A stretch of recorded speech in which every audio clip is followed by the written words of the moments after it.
Hi guys, in this video I'm going to be showing you how to put a quiz on your Instagram story.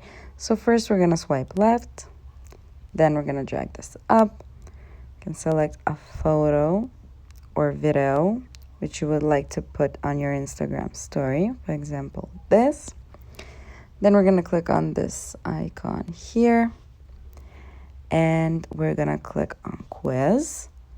So for example, let's write 2 plus 2 equals what? So option 1, we can have 3. Option 2, we can have 4.